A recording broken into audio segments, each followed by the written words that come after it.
ध्यान देना, एक व्यक्ति बड़ा बीमार और बीमार हो गया तो महाराज बड़ा बेटा कह रहा है पिताजी अब जने आखिरी समय है, जने कछ अब भगवान का नाम लो तो बढ़िया ही होवे, भगवान का भजन करो, दुनिया का जिम्मेदारी अब सब त्याग दो, दुनिया की चिंता त्याग दो, भगवान का भजन करो। वो ध्यान देना, अब बेटे ने कहा क्योंकि पूरा समय हमने दुनिया में दे दिया है, अब वृद्धावस्था आ गई, ठीक से दिख नहीं रहा है, ठीक से सुनाई नहीं दे रहा है, ठीक से बोल भी नहीं सकते, तो कम से कम मन को लगा दो भगवान के भजन में, है ना महाराज। हर हर। पर बचपन ना समझी में चला जाता है, युवावस्था आती है तो काम काज में युवावस्था चली जाती है, पर बुढ़ापा आता है ना तो जितनी चिंता बचपन में नहीं होती, जितनी चिंता युवावस्था में नहीं होती ना, उससे 100 गुना ज्यादा चिंता बुढ़ापे में होती है। मारा छोरा को कहीं होगा, है मारो नाती मारो पोतो परने की नहीं परने, मैं बैठी हूं जब तक मारो छोरो परनी जाए, मैं बैठी हूं जब तक मारो नाती परनी जाए।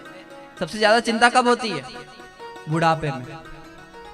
और बुढ़ापे में चिंता नहीं करना चाहिए, बुढ़ापे में तो भगवान का भजन करना चाहिए, पर भजन कहीं होवे। हर हर। तो यहाँ बड़ा सुंदर सा भाव कहा गया है, एक पुत्र ने पिता से कहा, बोले पिताजी भगवान का भजन करो। आंगन में महाराज खटिया के ऊपर पिताजी लेटे हुए हैं, बड़ा बेटा कह रहा है, बोलो पिताजी श्री कृष्ण गोविंद हरे मुरारी, हे नाथ नारायण वासुदेव, श्री कृष्ण गोविंद हरे मुरारी, हे नाथ नारायण वासु। महाराज पिताजी बोलिए। अब पिताजी से बेटा कहकर चला जाता है। अब पिताजी ठीक से बोल नहीं पा रहे, और वहीं सामने आंगन में गाय माता बंधी हुई थी। गाय समझते हैं? अब गाय माता आंगन में झाड़ू खा रही। अब झाड़ू खा रही तो पिताजी श्री कृष्ण गोविंद हरे मुरारी को नहीं बोले।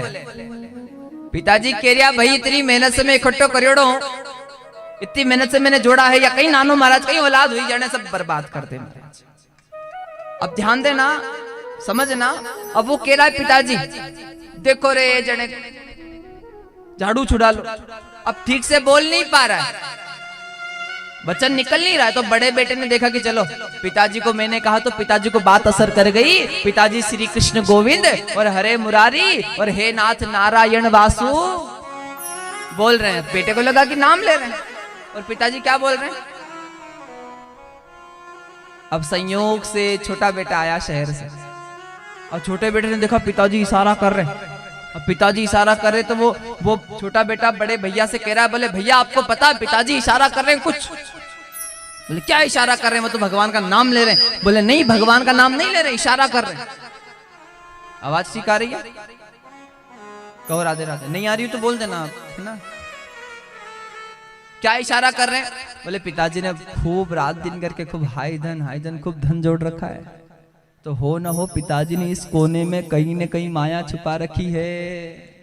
और पिताजी घर बार छोड़कर, परिवार छोड़कर, शरीर छोड़कर जा रहे हैं, तो पिताजी मन में सोच रहे हैं कि मेरे बच्चों को देकर जाऊं, बताकर चला जाऊं। वो पिताजी माया बताना तो चाहते हैं पर बोल नहीं पा रहे हैं।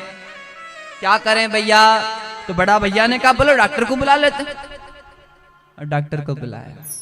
अब डॉक्टर को बुलाया तो डॉक्टर साहब आए। डॉक्टर साहब बोले कि क्या कार्य है भैया? बोले कार्य इतना सा है कि हमारे पिताजी को बुलवा दो।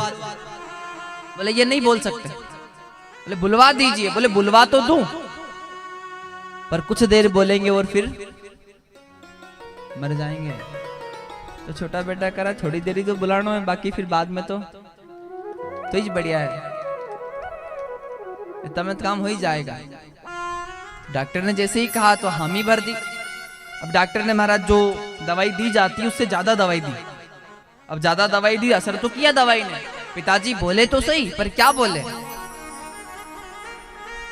सगड़ा लारे जने पिताजी रा मुंडा बनी देखे। पिताजी माया बतावे, पिताजी धन बतावे, पिताजी माया बतावे ने कई माया बतावे। पिताजी कह रहा भाई मैंने कहीं देखो। अरे सबने गाय रो झाड़ू नहीं दिख रही, गाय नहीं दिख रही। और यूं कहने पिताजी राम नाम। और ये संसार यही है, जिसने जिंदगी भर इस मन को दुनिया में लगा रखा है, उसका मन आखिरी समय में भी दुनिया में लगा रहेगा। और जिसने महाराज इस मन को महाराज भगवान के भजन में, सत्संग में लगाया होगा, उसका मन हमेशा भगवान के सत्संग में लगा रहेगा।